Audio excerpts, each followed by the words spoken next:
Did Christine disappear, did she? Or... Oh, hopefully she's making her way back.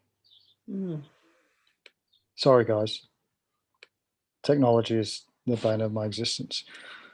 Okay, it's just interesting studies this is a European Journal of Cancer. So we know melanoma is an issue, and obviously a very important, a hot topic in Australia because of UV light and the bandwidths that we get here. But they've found that melanoma risk can be higher in people who spend a lot of time indoors under artificial light, and then obviously, are having UV exposure as well. So they're not preparing their body for the UV light that they're actually getting.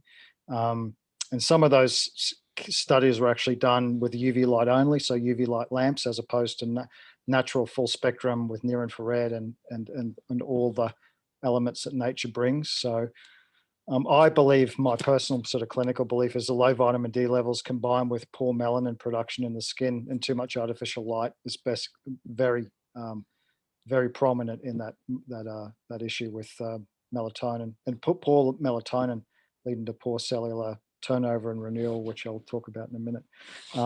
Also, vitamin D is good for the gut. It activates all the T regulator cells, so that's the immune defense system of the gut. And basically, yeah, like I said before, bacteria emit UV light and they're doing it in your gut, which is crazy. Autoimmune issues, I'm sure there's everyone who knows someone with autoimmune condition. Research has shown, Professor Trevor Marshall, who's actually at Murdoch Uni, I think in WA, a lot of autoimmune sufferers have issues with the VDR, which is the receptor on the cell that takes in the vitamin D, that uses vitamin D. So it's absolutely super crucial for them to have higher circulating levels of vitamin D so they can get that bound to the receptor on the cell, because the receptors aren't working very well. So you need more of the active vitamin D. So autoimmunity, you think about, okay, what are the common ones? MS is very common. They talk that's like the equatorial autoimmune condition. The colder climate you're in, the higher risk factors you have for MS and things like that. So this is an interesting study. Sun can shine out of your backside. That's just a silly little thing I put on there. But the study was with women to see if their microbiome diversity could be affected by using UV light. And I think they did use a UV light lamp on their stomachs. And they found that those who did that, the microbial diversity in the colon was higher than those that did not do the lamp therapy and were just using vitamin D supplements to up the vitamin D. So obviously some sort of vitamin D interaction between light and the skin and the bacteria in the gut helped that diversity, which was measured in this study. Also, human breast tissues, basically receptors on the skin for UV are very important. I don't get too much into that, but helping regulate sex steroid hormones and fertility hormones, etc. Just getting enough light in sufficient light and sufficient times of the day is very important. So what we do with my clinical nutritionist is it's important to test and monitor your vitamin D levels. So there is an app you can get on your phone, which is D-Minder, D-Minder, and you can put in all your logistics. So you can put in your latitude, longitude, skin type, if you're on any supplements, your age, your sex, all the data, and it'll actually give you a time frame, a window of when's optimum for you to get UV light wherever you are in the world. So that's D-Minder. And look, you can go to your doctor and ask them to test 1.25 dihydroxy vitamin D. That's the active form of vitamin D. With what I know, not a lot of doctors, unless you've got an autoimmune disease or cancer, will just test your vitamin D. They're reticent to do it. If they do it, it's probably out of pocket to you. So I work with a lab that does some inexpensive sort of in-home test kits, but I recommend people go to their doctor and ask for that to be tested so they can check it against everything else. This is going to be a little bit of a shocker for everybody, but Dr. Trevor Marshall found that there's an electromagnetic frequency between 1 and 6 gigahertz that actually affects the vitamin D receptor. So your ability for your cell to uptake vitamin D is affected by these frequencies. And we're all in these frequencies, blanketed by them day in, day out, night in, night out. So if you have an autoimmune challenge or a low vitamin D level, please consider knocking that off at night at least. But yeah, they've measured this, and this is very hard to swallow. It was shocking to me. But yeah, those frequencies, which are basically in the range of mobile phone to Wi-Fi, affect the vitamin D receptor frequency. Okay, so that's the vitamin D. I'm going to go super gangbusters. We haven't got much time. So that's vitamin D. Circadian rhythms. A lot of people know about circadian rhythms, how night and day is affecting our hormone balance. Basically, we're getting information from light through the eye to the nucleus receptor in the brain that sends information to all different hormonal systems. And blue light in the morning will activate, your stress hormones, your cortisol, which you need to wake up, and then red light and getting this light down at night will affect. I don't know why I can't admit my cursor. I can't seem to admit Christine there, and now Oh, now my screens don't work. I have no idea what's going on, guys. I really apologize. Are you a co-host, Janelle? No. no, I don't think I am. See if I can just admit. Okay, cool. Can you Okay, make cool. me? Yeah, it's good. Yeah, my the cursor, I couldn't see it. Sorry. Okay. Okay, so circadian rhythms are important. So when you're getting the light that you get in the morning at night is very affecting the circadian mechanism, which affects your how you wake up, the hormones that control your wake cycles, and then your sleep cycles at night. Dr. Leland Stillman's a really interesting doctor. He's basically talked about melatonin levels are so important because they're linked to melanoma. So melanoma patients have significantly lower melatonin levels. So melatonin is what excreted at night when the sun goes down so you can sleep. But the problem is that melatonin, your brain is looking for a signal, and the signal is light. So any artificial light at night will stop or degrade that melatonin excretion. So we're actually reducing our melatonin at night by all the artificial light that we're under. He talks about fluorescent LED bulbs, cell phone, computer backlit screens, even the average street lamp can demolish your melatonin levels. And basically, we're living in a state of chronic melatonin deprivation, and this deficiency is earmarked by some chronic issues that we're seeing with cancer, etc. Melatonin is a light-sensitive pigment. It's released from the pineal gland. It's much more than just a hormone, but it improves eye health, duration, and quality of sleep, reduces oxidative stress. So it's a key antioxidant as well, helps regulate immune systems. And we make it naturally. So we actually make it, you build it with natural light through your eye and building it in the brain. And then you have to optimize your light at night in your sleeping environment and wind that down to actually have that full, I guess, what would you say, full expression or full advantage of building that in yourself. This is a quick screen. So most of the lighting that we have and we're exposed to, including now, is in this blue range, between 400 and 500 nanometers. And this is causing visual strain, oxidative stress in the eye, macular degeneration, and the sleep disruption of the circadian rhythm. So modern life has us in this blue zone when natural light has the full spectrum. So this is studies that I pulled off from ABC. The ABC have run these types of articles throughout the last few years. So exposure to artificial light from tablets is causing sleep disorders. Basically, they're saying that even a low-level light emission between 30 and 50 lux is sufficient over a week or so to delay the timing of your circadian clock. 30 to 50 hertz, lux, that's exactly what we're emitting from screens and tablets and artificial light. So we're really affecting how our circadian rhythm is happening and suppressing melatonin production or excretion, sorry.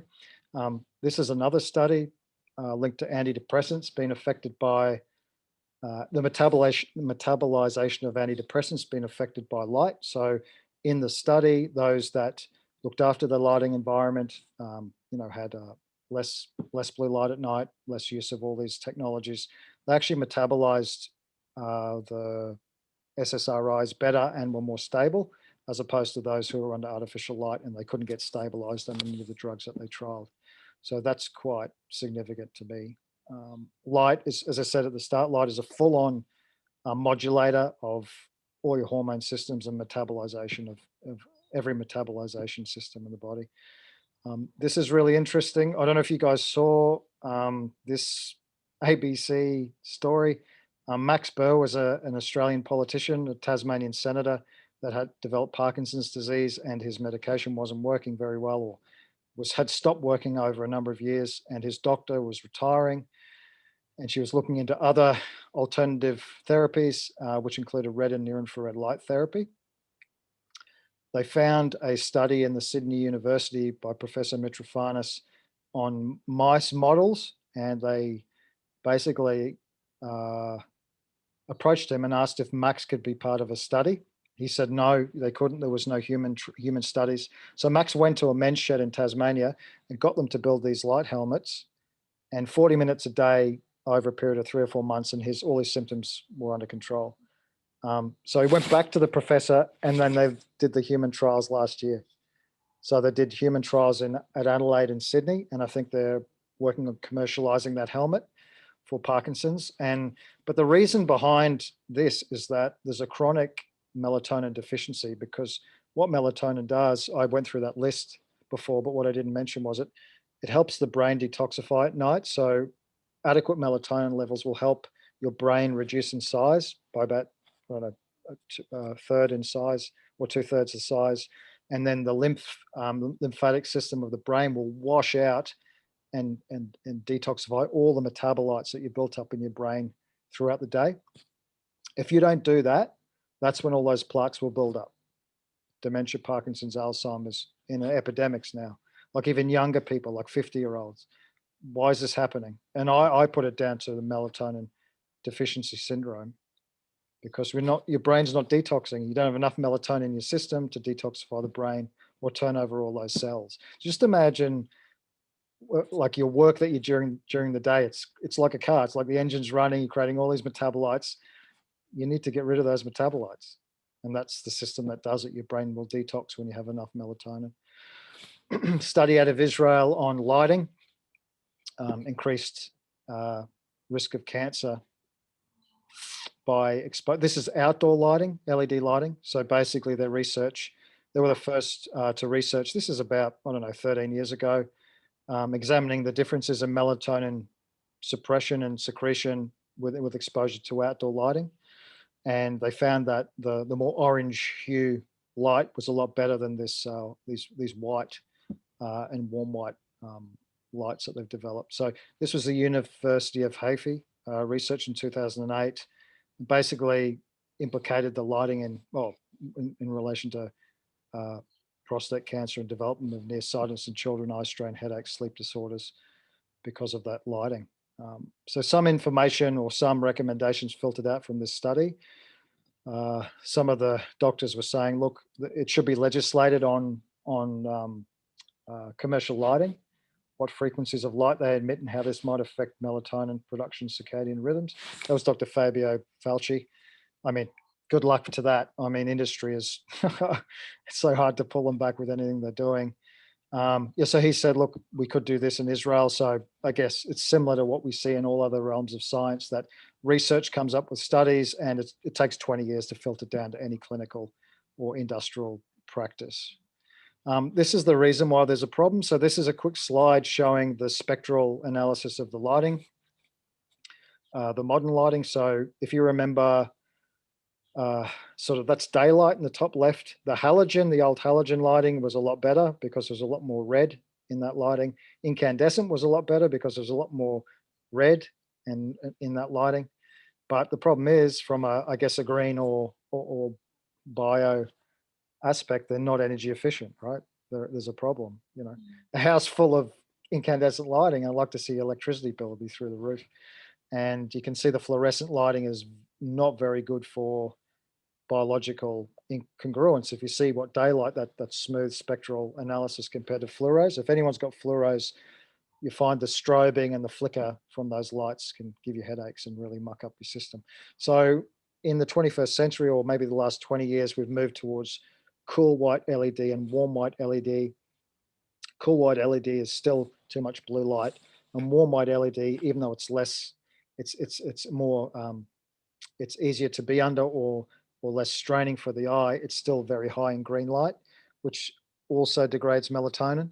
So we've got this catch-22. We need to have energy efficient technologies, but with proper spectrum and sort of reverse engineer some of this stuff out of there. So that's the spectrum. So that's the frequency of light. You're also getting flicker coming from lighting, which is basically the alternating current that's not constant. So the light is flickering millions of times every few minutes, and your brain picks that up, but your eye doesn't pick that up.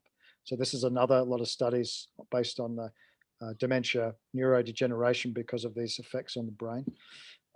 Everyone's had eye strain, double vision, headaches, migraines, but they never sometimes, question their work environment or too much technology. This is an interesting move forward. This is an LED professional magazine, and the industry is calling for more human-centric lighting to be developed with a near-infrared aspect. So near-infrared is the unseen wavelengths of light that the eye doesn't pick up, but they're very biologically congruent for the human system, including cellular mitochondria. So they're saying we'll put this into the lighting to offset some of the blue lights effects, which I agree with. But who's doing it? Like bigger companies like Philips and things of that nature, they haven't picked this up yet. So this is the kicker, right? LED lighting has superseded all the incandescent lighting, mainly due to energy efficiency. But we also wanted to be eco and green and friendly, but they're green, but are they healthy for humans? And I'd say they're not, from my view and research. Quickly, also just from an environmental aspect, I mentioned this to the ladies last week. There's a group called the Australasian Dark Sky Alliance, full of professors, doctors, and researchers, and they're trying to educate policymakers and councils about night sky conservation, so not polluting the night sky with all this LED light at night. And I think they're making some inroads into reducing, phasing down advertising in cities, advertising lighting beyond a certain time at night. And the professor who's involved with this she was taking people around the world to go and see this magnificent sky lighting or nighttime lighting for astronomy. And she came back to Australia and thought, well, we're not as bad as some of these major cities. Let's get involved in an organization that could actually, let's see if we can do something now before it's too late, right? So you've got these amazing people that understand light pollution. So this is a wider scale, environmental scale, and outdoor nighttime lighting scale, which is, I guess it suits our what we're involved in with this environment. Sorry, I'm going really quick because I know we're running out of time. So my take-home points are, look to expand your natural light exposure. Definitely try and get some sunrises and some noontime sunlight, and then also afternoon sunlight. Definitely get into asking the doctor to test the vitamin D levels specifically. Use the app on your phone to see what the best times are for your particular setup or your conditions. Vitamin D supplementation if required. The old style cod liver oil never hurt anyone 100 years ago, so I take that myself. I would not take vitamin D on its own. It has to be combined with other fat-soluble vitamins and minerals.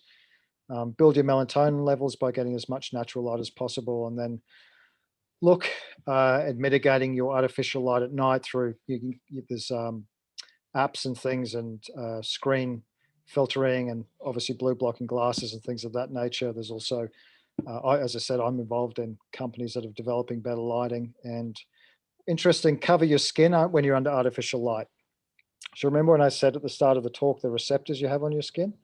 So they're picking up blue light, and then that signal is basically optimizing your metabolism for daytime. I don't want that at night. I want to go to sleep. So trying to create and do things that are inexpensive to get your body back into those rhythms. Sleep in darkness, And I have another site. It's www.bio-light.co, and you can subscribe there and get a big PDF on all things light and health, and yeah, how to optimize health with light. And I'll keep you updated. I'll do emails through that subscription, and anything I find that's new, like light therapy, and yeah, different testing, all about light, I'll bring out through that. Whoever subscribed to that link there. Running out of time and running out of my my voice. That's it. I think that's it. Yeah. Let's stop this share. Oh, thanks so much, Chris. Thank you. That was super interesting, and it's definitely an area I hadn't put thought to, particularly what you said at the end about, I mean, we get educated on protecting ourselves from sunlight and too much sunlight and sun exposure, but was never told anything about artificial light and what effects that could have. So that was super interesting for me. Yeah, so we'll open it up to questions now. If anybody would like to ask Chris any questions. Janelle, just by the way, my screen is stuck, so I don't know if you're still seeing that screen share. I pressed stop share, but it's... I can't see it. Can anyone else see the screen share? I just have the Zoom. Awesome. I can see it. I can't see you. All I can see is the screen. No, you're still moving. You were frozen for a while, but now you're moving again. Yeah, I apologize for the technical hiccups. No, don't worry. Look, I ended up dropping out for 20 minutes because my broadband died. So, you know, technology. I know you love it. For everybody. And yeah, Christine, you had a question. Yes, I have a question. It seems to me, just a second, let me get the noise in the background turned off.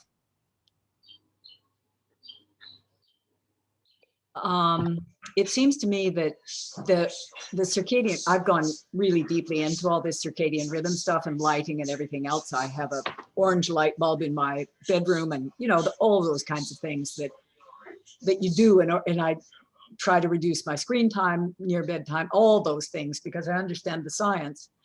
However, I'm not convinced that the main culprit of circadian rhythm disturbance is entirely our lighting system. I think that there are huge numbers of other variables and factors that come into that situation. And I sort of felt as though you were tilting towards the light being the most important factor. In fact, I believe there are a lot of other factors. How do you feel about that? Yeah, I don't dismiss those other factors. I think what I'm trying to do, and maybe it's the way I deliver it needs to change slightly, is just bring awareness to, you know, because a lot of people are just oblivious to how these things may affect them subtly or not. You know what I mean, Christine? Like, it's just Totally. that's like the way of life. I mean, but I guess in terms of the data coming out, in terms of, you know, sleep issues, and I'm not saying it's the main thing. It's something I like people to test, because on one hand, like, I might have good genetics for melatonin, you know, and it might not mean that I have, you know, a good ability to make melatonin irrespective of what the heck's going on. But then you get other people and they've got these conditions and they can't sleep and they've got insomnia. It's like, if they come to me, I will test a lot of things and I'll just put that in their back pocket to test. And it's all about individually testing and trialing these things for yourself, right? Totally agree. Thank you for that. That's what I believe in. And I guess I present it more generally. Yes. Try and give as much information to back it up. And research is making us aware that it's an issue. I guess it's just educating people that, yeah, there's a bunch of things, and this is one of the things you need to consider. The vitamin D, the vitamin D thing is really critical for me. That's very important in terms of the rates of autoimmunity that we're gaining, and obviously rogue cells and things of that nature. And people aren't optimizing that, and the systems aren't really designed to track that properly. So you're gonna have to take that in your own hands, I think. Yes, and of course, if you have a few bits of tracking technology, the whole thing becomes easier, I find. And but in fact, your subjective impressions are often the most important. But through my various tracking possibilities, I've pretty much nailed down my severe insomnia to a brain injury 20 years ago. Right. Yeah. So I'm sure that the sunlight and this and that, but you know, I live in the tropics. Oh yeah. We're out. I swim 3 times a week. I'm out walking every day. So exactly. But essentially, that's if you talk about the most optimized situation, it'd be where you live, right? Like you're fully optimized and you still got issues, then obviously, yeah, you got to go look for the deeper other into cause. the deep dive. You know what I mean? Like it's definitely you've got to be your own best advocate and a guinea pig in a way, right? Like that's what I truly believe. In my case, I guess it's subjective. My first exposure to an artificial lit office environment with laptop and Wi-Fi, I lost my sight within 6 Pretty months. Impressive. That's pretty. So that actually shows that me as an individual, I had very poor tolerance, right, mitochondrial tolerance to any of these environmental toxins, and they took me down very quickly. So it's like, right, what the hell's going on? So yeah, there's going to be people who have got very little tolerance, people with more tolerance. And yeah, I guess I'm coming from a position because a lot of people who come to me have autoimmune conditions and very chronic conditions. And this is like, you know, this is high on the list. So I guess contextual too, you know. Yes, and without sleep, you're not going to fix anything. No, you're not going to fix anything. So you got to focus on your sleep and whatever the reason is. Yeah. And if it is, for example, brain damage, do something. 100%, do something. 100%. And just what I found is that go ahead. No, sorry, no, you go. You were saying about the brain injury. Well, what I found is that I've very much changed my brainwave pattern through meditation by using a meditation app to steer my changes in my brainwave. Well, not just a meditation app, but an EEG. Yes. So that I can see the objective results and compare those with my subjective ones. And I feel that that's where I'm really making big gains is really doing exactly what you said, be my own advocate, be my own researcher and figure it out for myself, because it's like one thing to have all the information. Yeah, exactly. And what you were saying, like I'm just thinking of like post-traumatic stress disorder and things of that nature, that they're the things you have to measure with those types of technologies to get congruence back, right? So you might be doing stuff, but if you've got PTSD, everything's out of whack. You need something that's actually going to retrain that, right? So yeah, I get it for sure. Yeah, no, that's beautiful. And thank you so much for a very informative talk. I'm going to have to go back and listen to the bit where I dropped out, but really much appreciated, Chris. No worries. Cool. It's perfect. Always love to do it. Do we still have time for some more questions? Or I'm cool if people want to hang on. I'm cool. Okay. How's everyone going for time? Gary, how about you? Oh, Gary, you're on mute. Yep. Yeah, so we can all stay on. Okay. Let's stay on. You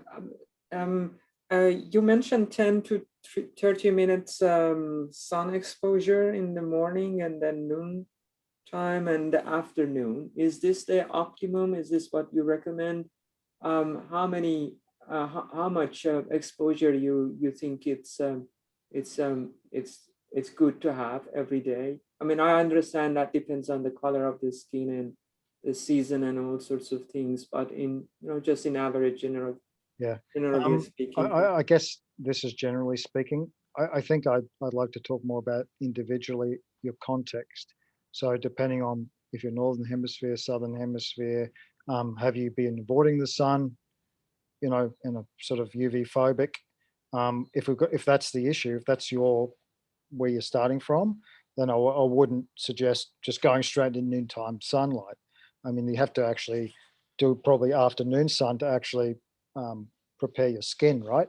So it's all contextual to the individual. If you're used to getting sunlight, for me, the sun rises were really effective with my eyes because at sunrise, it's mainly red and near infrared light. There's no UV, right? So you're getting a whole range of therapeutic frequencies. At night, we're talking about noon for UV because, and again, using an app like DMinder specific to where you're living, we'll see where that window is because obviously, it's in winter, even in Queensland, the actual window is getting shorter and shorter for UV in winter. Like it might be like 10 till 2 or something like that. Or 9 Okay, we want UVB, what we don't want UVA, is that right? I think I try and just stick to, like, if you think about windows, like we've all got windows, you're filtering out all the UV, you're filtering out all these different frequencies, and you're getting a bunch of blue light, even if you're naturally lit through a window. So I think, yeah, there's things that are maligned, UVA, UVB, UVC. I think from my perspective, I trust nature. I would look to prepare your skin, make sure you're actually building the melanin before you're extending periods out into outdoors. So that's where, say, 10 minutes minimum to start building, and try and get as much. They talk about skin in the game. Try and slowly increase the amount of exposure. A lot of us hippies, we're out in the garden with full exposure for 10 minutes, but it depends. I'd have to have a conversation. It's all contextual to the individual. But Yes. 10 minutes, like just slowly moving into these 10-minute chunks will definitely help you become more tolerant. I didn't mention sunglasses on this call, which I guess it might be a bit more controversial, but when you have sunglasses on filtering UV light, that's also sending a signal to the brain to shut off that melanin production. So, okay. Is there a study that would recommend, some level of exposure that wouldn't result in cancer, skin cancer? I think for how long that would be safe for, and I think I'll find something to send to you guys, but it's just contextual. So I'd ask you where you live, what do you do at the moment? Using that DMinder app's really, it can get you more data, specific. Yeah. I already downloaded. It's interesting. Thank Cool. you. Yeah. I mean, I'd be using that.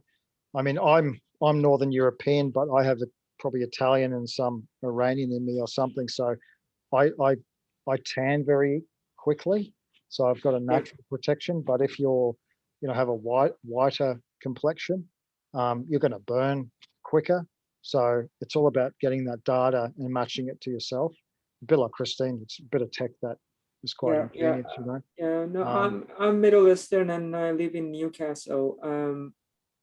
And I recently did a bit of genetic testing. Those things that would tell you, how much you're from where. And I realized that I have a bunch of genetic mutations. SNPs, yeah. Genetics, that they reduce my ability to absorb vitamin D from sunlight, from food, and even from supplements. So you're in a critical situation. Yes, my vitamin D. I'm sorry, my vitamin D has never been above 83. Yeah. Okay. Even if I've been supplementing and things like that. But interestingly, I found a very interesting. I mean, just researching myself, studying myself, kind of interesting correlation between my cholesterol and vitamin D. The more I have been exposed to sunlight, the less, the more has been, the drop in my total cholesterol, because the body's been turning cholesterol, I guess, to vitamin D. Exactly. Sorry, that's a big caveat. I'm glad you raised it and should have been part of these notes at the bottom, is that you need cholesterol to convert vitamin D. Yep. You need cholesterol. So, whatever diets, like, okay, let's get some ancestral information out. Like, okay, I'm Scottish by ancestry. If you go back 400 years ago in Scotland, obviously had harsh winters. How did they get their vitamin D? They had a ton of like fatty fish. I mean, that they caught themselves. I mean, they and then obviously summer's a different story, but do you know what I'm saying? Like the dietary aspect's important, but these days diet, and diets are just so diverse. Yep. But if you've got an issue with, it's definitely, important to your genetic issue to make sure the cholesterol is high too, or cholesterol intake is sufficient enough. And also some of the data is from doctors is, when you can get yourself into, as much sun, sort of body exposure, getting sun on the behind, on the gluteus maximus is more able to convert to vitamin D2. So those fatty parts of the body. And yeah. So I'm now going to have to go swimming nude, am I? I Yeah. don't think that's allowed at Lake Tinaroo. So I'm doing a vitamin D experiment. Yeah, that's it. This is science. Yeah, in the case of a person like me that I think I have to supplement, how much units of vitamin D you recommend? Is there any specific brand or type that you can recommend more than others? I heard that 4,000 a day is something that you can do without any supervision. 4,000 IUs, yeah, you've got to be careful. I mean, there's a lot of doctors prescribing like D3 on its own, like 50,000 IUs to autoimmune patients, and they're not getting any better because you can't do that. I prefer to have it in the whole food form, so taking the cod liver oil. I've also, so I can send you like a link to that if you're on Facebook or something. Yeah. Or I can even mention it. I don't want to treat or prescribe or do anything on this call specifically, like we can chat in private. I was testing also some nano, which is, Christine will be interested, a nanotech patch for vitamin D, calcium, magnesium, and K2 that I was putting on my skin, which was really interesting because I felt really well with that patch on. And I'm just doing it all the time now because I've got an autoimmune condition. So I've ran out of the patches, and then I'm doing cod liver oil. So I'm doing my own guinea pig testing on what might be best for me, but I've got to mix it up and make sure I'm testing my blood and things of that nature. But essentially you're attuned to whole food. So I do cod liver oil. That would be my specific, but we can chat, I can jump on a call with you if you want to speak more specifically about what I think you should do. Okay, how can I reach you? On the Facebook? diagnostic, health solutions. Or Chris Henderson on Facebook, Christopher Henderson on Facebook. But just Chris at diagnostichealthsolutions.com.au. You can email me. Yep. Okay, thank you.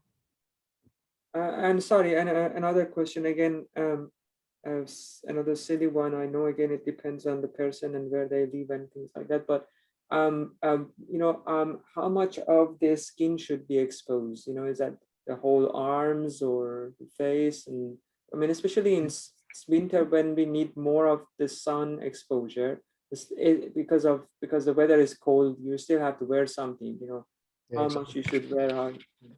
It's interesting because I follow a group that use cold and light. So if you're European ancestry, your genes or your mitochondrial DNA or how that works can function to create energy in cold and light, in heat and cold.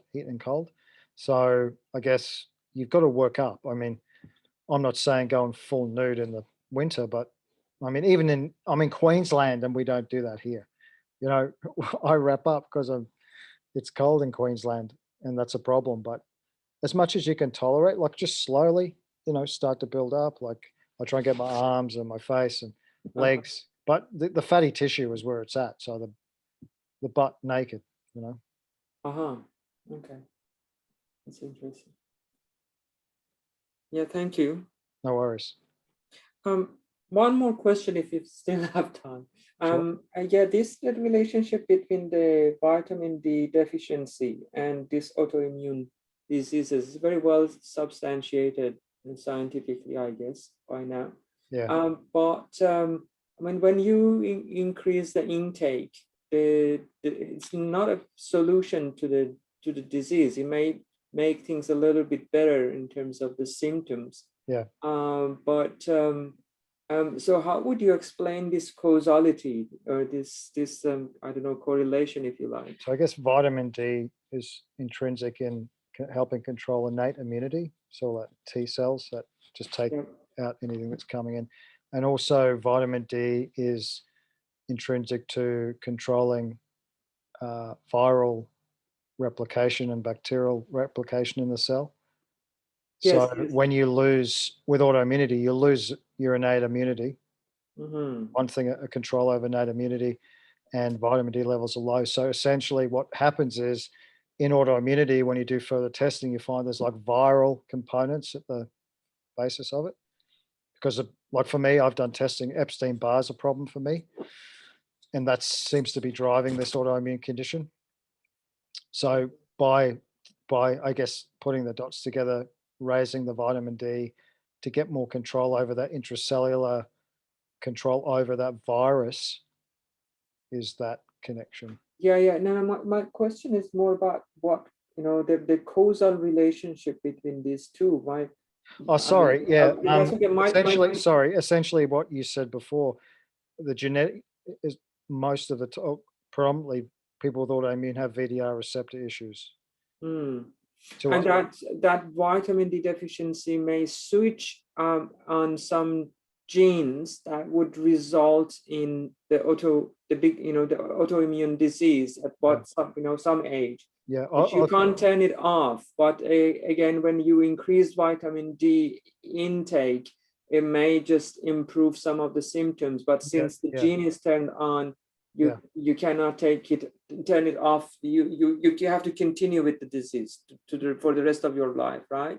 I guess in terms of vitamin D and autoimmunity, some of the doctors who deal pretty specifically or exclusively with it talk about it having a more like a steroidal effect. Specifically, I'm more interested in the viral effect.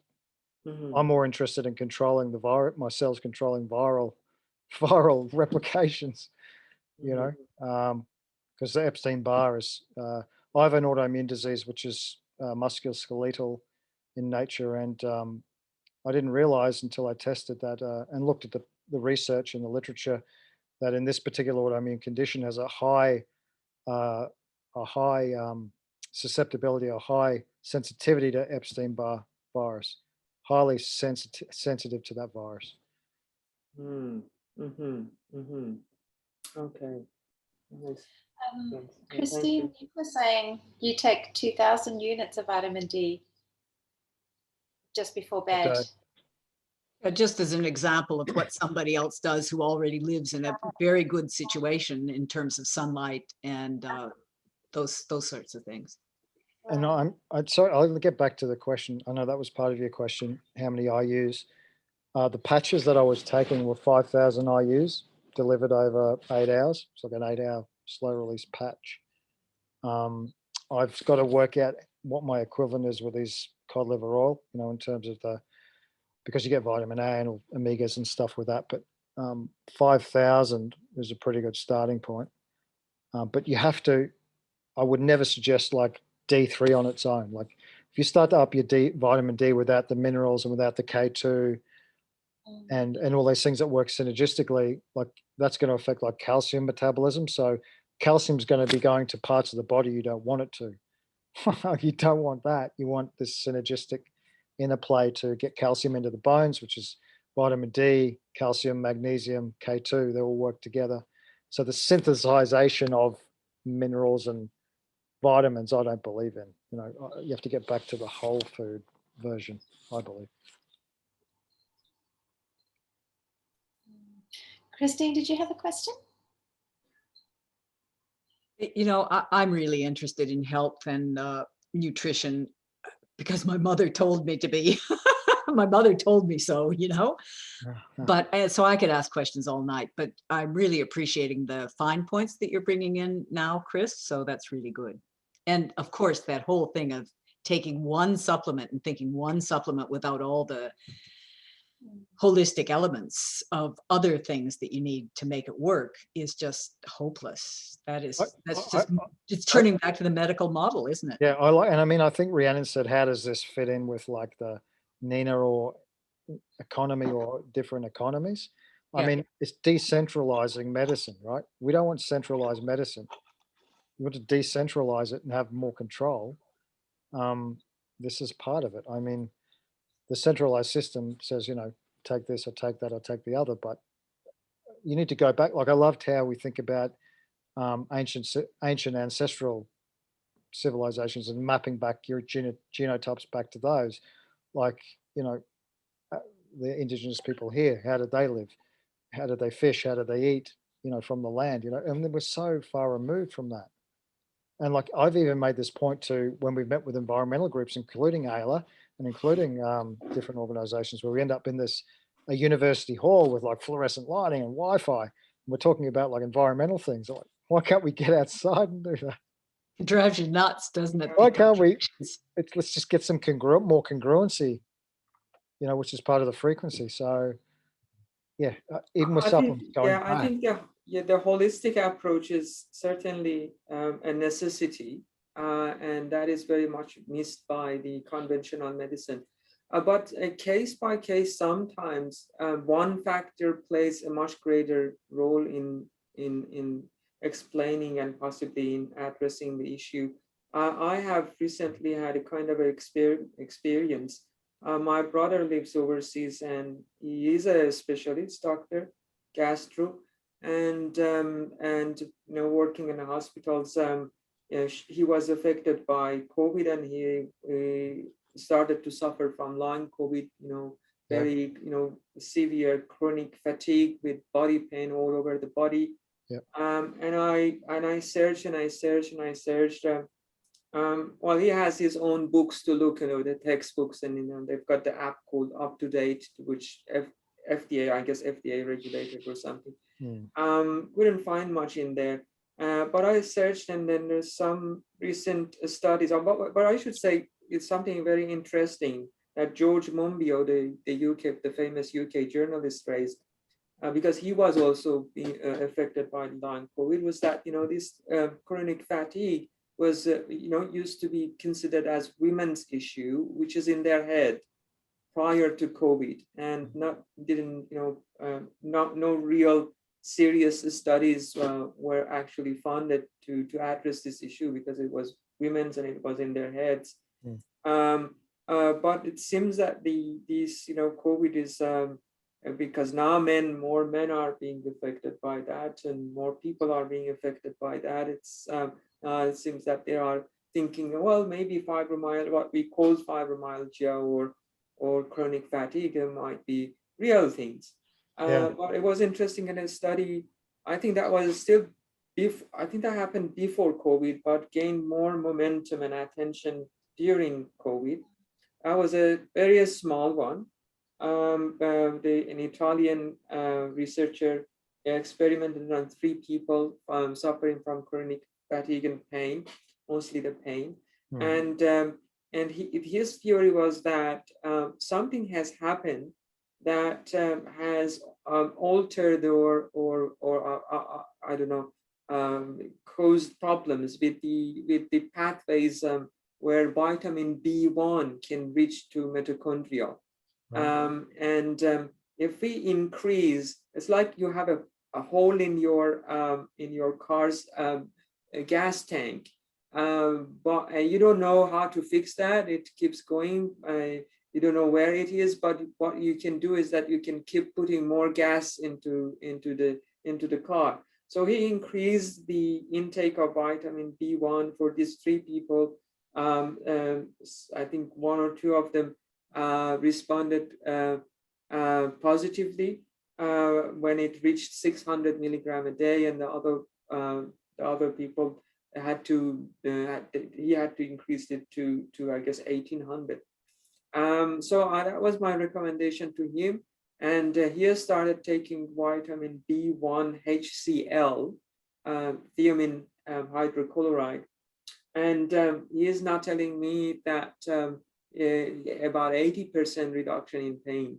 Yeah, wow. And it seems to be consistent, because he's been taking it for a few weeks. He tried so many other things.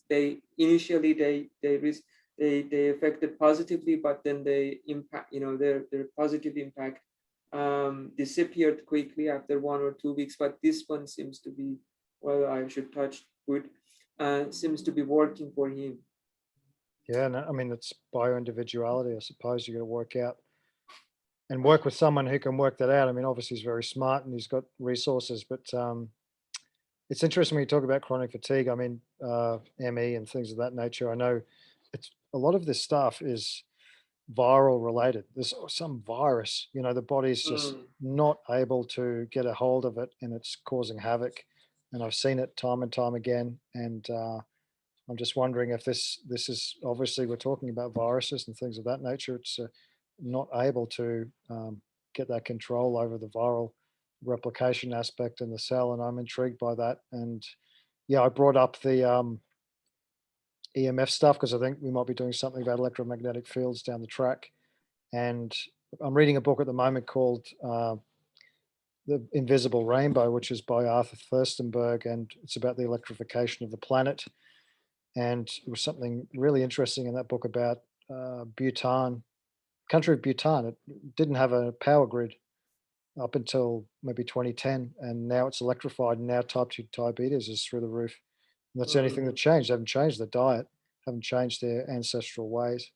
It just shows like an input where the body has not been exposed to. And you can put this down to COVID, we put down to other things that we're exposed to for the first time. If your reserves or your resources are, you haven't seen that before, there's an issue. So yeah, what you can only do as much as you can, and learning. And I've done a lot. And yeah, I've learned that it's viral in nature, and how I work to control these viruses in my system.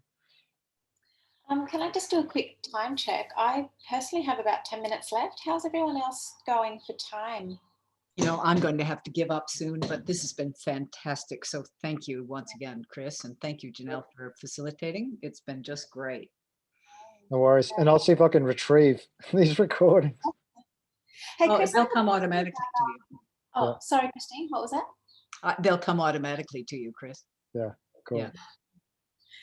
Chris, I have a question. I'm not too aware of whether I'm getting enough or not enough or too much vitamin D, but one thing I am more aware of, which is probably puts me in a majority bucket, is the screen exposure and how much of the blue light we're getting. And my question's about e-readers, because with that, the marketing tells us there's no backlighting, and it indeed does feel more gentle on the eyes, but I don't know anything beyond that. I haven't really looked into it. Do you have any information about e-readers? I don't. I mean, the lighting on it, and it can be really, really bright, or they suggest for night mode, there's a little slider and it can go more yellow, and cool. It does feel more gentle on the eyes, but I don't really know what's actually happening. I mean, if it has a night mode, I'd have to have a look and look at a specific brand to see what they're actually emitting, without having like a spectrometer and analyzing the light coming out of these things. I wouldn't know, but I'll have a look at that for you. If it's like an amber, it changes to amber. That sounds pretty good. There's a little slider, so you can just set it to whatever. Like it's almost like a volume control switch on a. If you send me like the brand, I'll have a look at it for you. Definitely. Cool. To connect on Facebook. Yeah, I'm always interested in that. Look, I'm a pretty hardcore. I don't know. I haven't got my glasses. These are just filtering glasses, but I always have my red glasses on at night, and I fall asleep within about an hour and a half of wearing them. I just get into that mode. People think I'm, look like some sort of spaceship zombie or something with red glasses on at night, but I just got into that habit because, and I've gone back old school. I have books. I get the physical book and I read it for 5 or 10 minutes before I go to bed with my blockers on and a little torch on my phone, and then I fall asleep. Takes a long time to get through the book, but yeah, I get a better sleep. But I'll check that out for you for sure. Oh, thank you. Yeah. I found out that listening to some kind of very monotonous, boring speeches, long speeches, possibly, in most cases, the philosophical ones, and sometimes puts me to sleep very quickly. Huh. But the So downside is that the noise keeps coming to your ears, and that's not that healthy when you're supposed not to hear anything, I guess, during the sleep. yeah, I mean, this is a thing, and Christine will probably speak a bit about this when she does her tech stuff, and then maybe someone else we get on. But I'm really a firm advocate of what the keeping technology out of the sleeping space as much as we can, having that as dark as possible, and having it as electromagnetically neutral as possible, so the body can rest and recover. If you give the body the chance to repair, it will do it to its best ability. You know, a lot of us who are suffering chronic illness, sleep is like, without sleep, I'd be definitely. When I miss my sleep, don't come near me. I'm not functioning. So I guess for me, and for a lot of people who've had chronic illness, it's such an important thing, where if you still have health, generally, we're sort of, I tend to see it as, you've got your points in the bank or your collateral, and you're just, slowly knocking it down. Whereas we come from a point of not much in the bank, and we've got to build it up. Okay. That was very good. Thank you, Chris. No worries. Yeah. And just reach out. Happy to chat Yeah. more in depth Yeah. about specific things. Yeah. I'll try and make this as general and not so much diagnostic, but definitely can help you point in the right direction.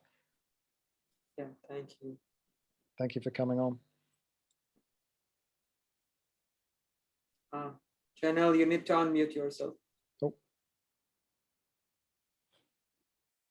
Sorry, I can't unmute her because all I can see is a Thank screen. you. Yeah, thank you so much, Chris, for your time, research, sharing your wisdom and your learning, and what that path has been like for you as well, and really taking that holistic approach and sharing how you've come to, like, that learning process as well was really, really, I find it really helpful when we can hear and learn about other people's learning journeys, because we're all doing this and discovering this for our own bodies as well, because every body is so different as well. Sure. So thank you so much. No worries. And I think just lastly, just keep an open mind. I think people in these groups have an open mind, but just keep your mind open to all this information that's coming in. Don't get too bogged down in being biased one way or the other, because of pre-existing learning or not. Just keep it open. Yeah, and Christine just added to the chat, great presentation. So interesting to have the personal contributions and experiences. Absolutely, Christine. Yeah. Awesome. Totally. Thanks, guys. We finally did it. So it's good. I think it's time to shut off the technology. That's it. And get ready for bed. Yes. I have to do that. I'm going to get ready for some sunlight over here. Yeah, that's right. And you need it in Germany. If the sun's out, get into it. Yeah, Oh, if it's out. I haven't had it lately. And just to quickly add, I mean, it also, geneticity and ethnicity. Like you'll probably tan very easily. Pretty quick. You're quick, so it means that you can get more light. But when you tan, it means you need more light because it's a natural sunscreen. So being dark is actually sometimes a disadvantage because you need more, not less. And we get stuck in different hemispheres and countries that sometimes don't equate for that. You got to maneuver yourself around that. Yeah, I've been curious about that too, because of my genetics, but also because moving from Australia, from Brisbane, where we get sunny days all year almost, to Germany here has been a really, really big change. And if I can add one more thing, sorry guys, that I didn't add from a personal story, is that I'm from the UK originally, and I've probably Mediterranean background. I had a fantastic childhood growing up on the Sunshine Coast, played at basketball, cricket, surfing. So awesome. Was tanned black, healthy, whatever.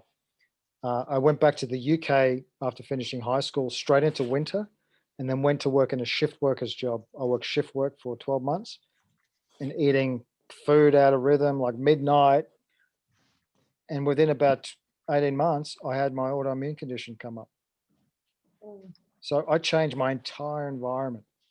And obviously this is telling me I've got to be careful which environment I put myself into. Like I was in that office, lost my, needle glasses after like 6 months. So yeah, there's been some big, like huge things happen to me that have had my mind looking, and I know for others, it's not so much like that. It's more subtle. It's like, okay, like you say, is it not? Okay, well, if is it not, then I'd be working with a doctor and measuring your vitamin D and doing that type of thing. And if you know that's optimum, then you're doing the right thing.